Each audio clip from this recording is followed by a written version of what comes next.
Bearcats TV here with head coach Mandy Commons-DiSalle. Mandy, you guys finished second overall after a two-day meet. Talk a little bit about your guys' performance this weekend and how everything went. You know, I thought they did a really good job. It was tough competition, and it's tough going back-to-back, especially after coming off of Wednesday night. But it was good to see them get up and respond today and get out and race. I was really happy with that.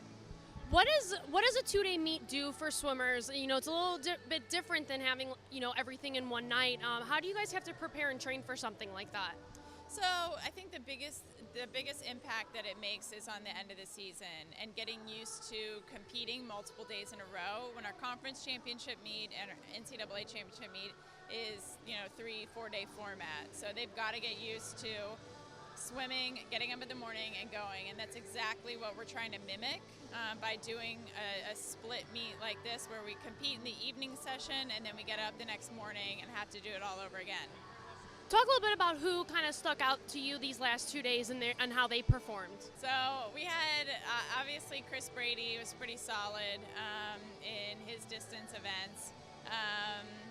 Some of the same ones from I'd say Wednesday, Natalie Obando and Zach Hosthofer did a great job. We had some of our freshmen, Jared Crosby, I thought put together a solid weekend of racing. And Ryan DePietro did 6 events, all individual events, kind of an Ironman challenge for him this weekend. He did a good job with that.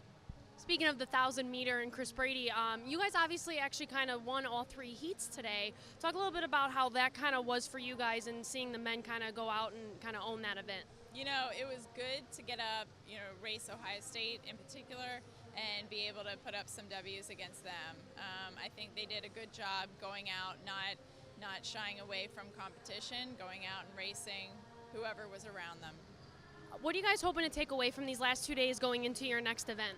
So I think the biggest thing we've got to learn is tweaking a little bit of our races, a little bit of race strategy.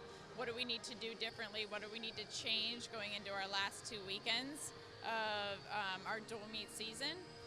So for a lot of people, it's kind of fine-tuning at this point. Obviously, your last home meet's coming up in 2 weeks. Talk a little bit about that meet in itself and, it's senior night and why people should come out for that meet. Yeah, so obviously Kentucky is great competition.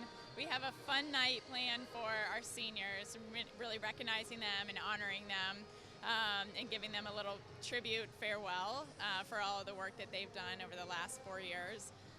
So it's going to be packed full of excitement. We should hopefully see some really fast racing, as it is our last dual meet before conference. I know people are going to want to be sharp. I know the team's going to be ready to go.